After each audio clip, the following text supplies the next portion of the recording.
Mecha Random 42, your favorite YouTube harpy. We have some interesting Shazam stuff to talk about here today. Initially, I set out to make this video to kind of tell people that Shazam isn't going to be in as many theaters as Captain Marvel was, that you might want to start reserving your tickets now. I did switch out my ticket for Thursday because no Orville that day, so I'm going to go and see it the day, like the preview day. And unlike Captain Marvel, it was actually pretty hard to find seating. You know, you had fewer theaters open for Shazam than Captain Marvel. With Captain Marvel, it was showing on every single screen in my local theater. How about you guys? I think Captain Marvel is also showing on pretty much everyone's screen. That's why you have like 1 or 2 tickets per theater sold, or part of why. But here's the interesting thing. Shazam seemed to be getting some fairly positive reviews until I started digging, and there's a few negative ones too. And I know we're going to Rotten Tomatoes. Rotten Tomatoes, like the critic score, seems to be pretty reasonable. But here's the thing, you know, it's getting B pluses. It's getting, you know... This one was interesting to me. Shazam is blandly presented as a market research PowerPoint, 1 out of 4 stars. That's kind of fascinating to me, right? Even like some of these top critics, they're giving a fresh score where it's got a 2.5 out of 4. A welcome antidote to the usual brooding DC fare, an upbeat superhero movie that feels young at heart. Captures the original comics combination of breezy heroism and nutty plotting transferred from the 1940s to the modern era with great skill, right? So it's getting positive but mediocre to positive reviews, which kind of is kind of what Captain Marvel ended up getting, was sort of mediocre to positive reviews, right? It's just that more people are checking the little fresh box instead of the splat, right? Instead of the rotten here on Rotten Tomatoes.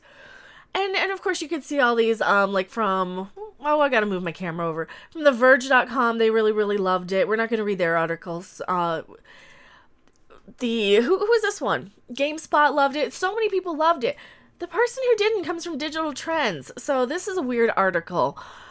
It comes from Rick Marshall from Digital Trends. Shazam review, a supersized mashup of 2 films that just don't work together.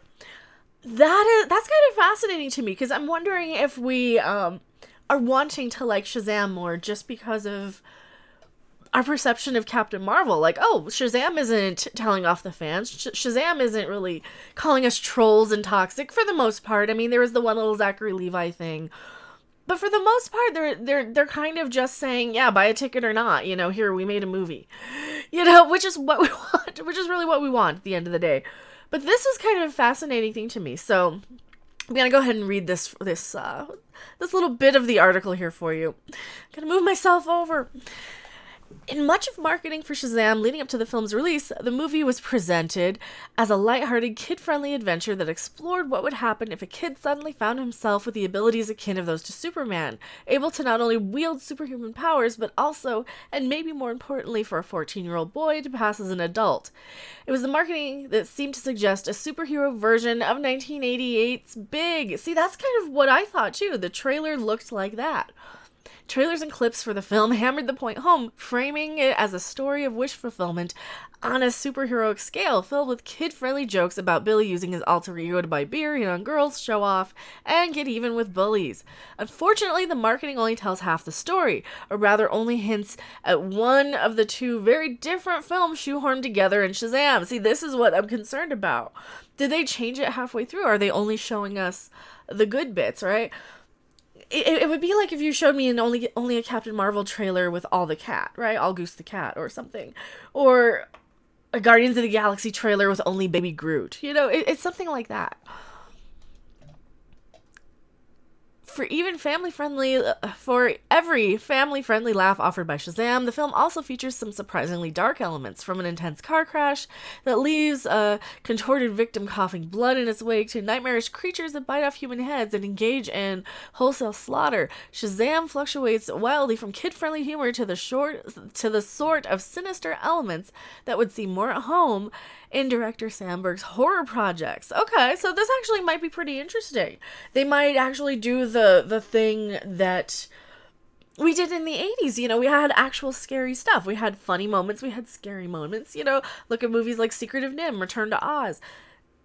Even Neverending Story had some pretty dark, scary, creepy elements to it. So if they're going with this angle, I can appreciate that because kids are weak today. Kids are just weak sauce today. They're so overprotected, so coddled, so everything. If this movie is going to kind of scare the pants off some kids, I think I'm okay with that. I think I'm okay with that. But this is just kind of concerning to me, like, because they give you these negative reviews thinking, oh, this probably isn't as good as you think it is. This actually might be pretty interesting, though, now that I'm reading more into this. It's these extreme shifts in tone that make Shazam feel disappointingly undecided in what sort of movie it wants to be and what kind of audience it's intended for. Well, I had a lot of that problem with Captain Marvel. Is it supposed to be a superhero movie for superhero fans, or is this a Lifetime movie of the week or a Hallmark Channel movie? And that was, seriously, those were seriously my concerns with Captain Marvel, because it was kind of all over the place. Sometimes it was funny, sometimes it would slow to a crawl. You know, I think as long as the pacing's okay, I can handle this movie being a little tonally inconsistent at times. And I don't want too many spoilers here either. Is it a silly kid as a superhero movie? Is it a film about finding your inner hero? Is it a film about how lust for power can turn children into violent monsters if they don't have a supportive family to help them? The answer is, well, all of the above. That is a good thing. We need more movies to teach these little kids lessons that, hey, the world doesn't revolve around you. It doesn't. It really, really doesn't. And you have to take some responsibility for the things you say and do. That is an okay lesson if that's what they're saying, right? But seriously, I love this. How children can turn into violent monsters if they don't have a supportive family. That is a really good lesson. I'm okay with that. In one particularly questionable scene, Shazam has Freddy encourage a pair of muggers to shoot the newly transformed Billy in the face with their handguns to find out if he's bulletproof. It's the sort of joke that might work in a movie aimed at adults, but as the scene unfolds in slow motion, following the bullet's path towards Levi's face, it all just seems a little tone deaf, maybe dangerously so, for a film that aimed most of its marketing at attracting a family audience. Okay. That's exactly what you would do as a little kid, though. That is exactly, and that's what we saw in the trailers, too. Oh my god, are you bulletproof? Do you have superpowers? Can you fly? That is what we saw in the trailers for this movie. So if that is the case, I haven't seen this yet. I am going the 4th, I believe. So next week, if that is the case where basically we get what kids would do, kids would totally shoot each other in the face. They're dumb sometimes, right? I know it's not encouraging kids to do that. And, you know, in this day and age, you would never have kids outside unsupervised, probably. I don't know. I never see kids anywhere anymore, which is fine because I don't really particularly care for kids. But when I was a kid, that's exactly the type of thing you would do. Like, I grew up in the 80s with Monster Squad, you know, so Goonies. You had kids who were absolutely allowed to do a bunch of stupid, dangerous shit. That was fine. This day and age, probably not. I can totally see where he's coming from here, that might be a little concerning to people who are kind of today's mindset, especially with their children, especially with all that. It's interesting. It's interesting to me.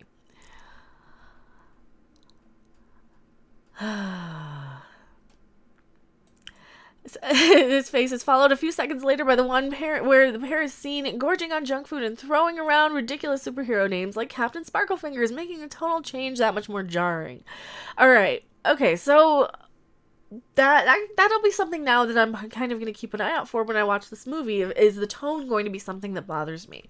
Is it going to be all over the place? Am I just going to be entertained, right? How much of the enjoyment of movies that we get when we go and see a movie, do we enjoy it more if we kind of go in wanting to like it? Or do we enjoy it more if we're like, or do we enjoy it less if we kind of go in like, maybe this isn't going to be that good?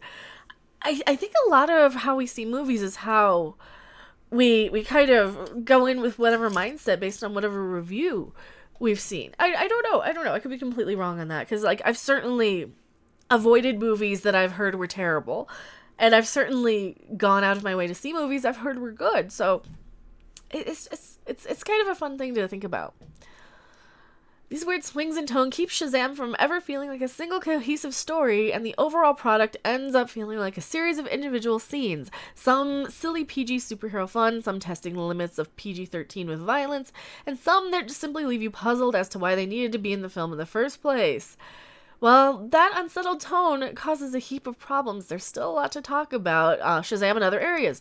The film's visual effects serve both lighter and fair and darker moments well. When Shazam concentrates on its more lighthearted, fantastic elements, it's a lot of fun. Along the same lines, the more sinister elements of the film are also handled well and offer some sequences as scary, if not scarier than anything we've seen in WB's prior superhero films. That sounds fine.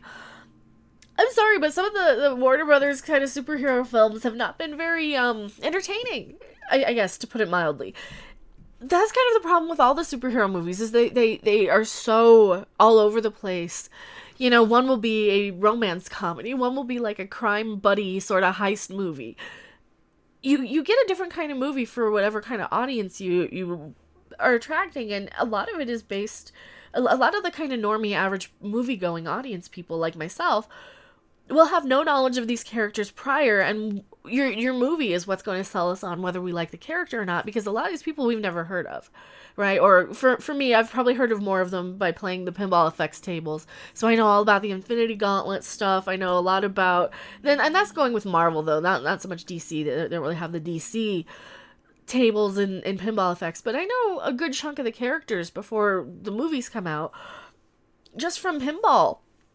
And the movies really need to sell me on the character personally. So, yeah, this is just an interesting article, though. So, Shazam also serves up some entertaining performances with the cast. So good, the cast is good, and Levi does a nice job. That is interesting. So. Another example of the film's wobbling focus, however, Levi's ridiculously over-muscled costume is far more palatable when it's involved in the film's lighter scenes.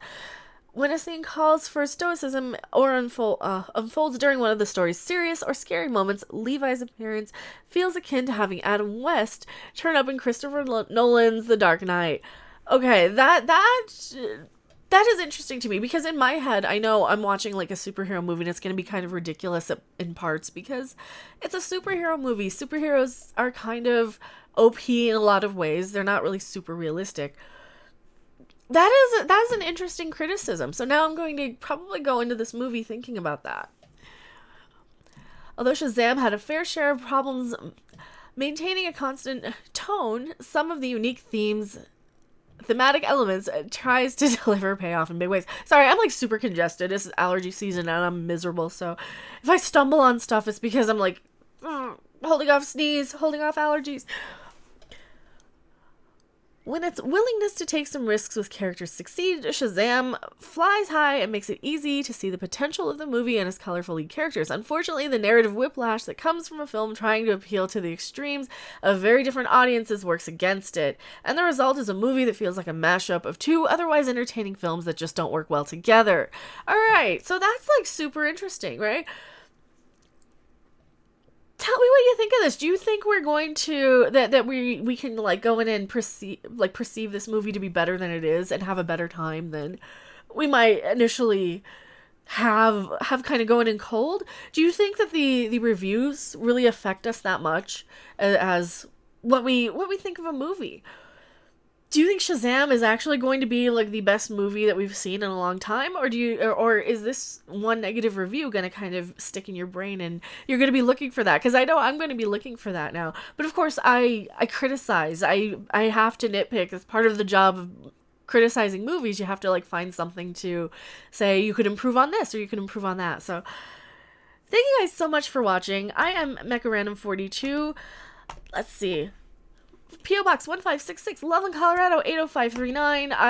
Allergy medicine are kicking in right now, so thank you guys so much for watching. I will see you on the next video or live stream. Bye! Thanks for watching. If you liked it, make sure to hit that like button, and if you want to see more, don't forget to subscribe. See you in the next video. Bye!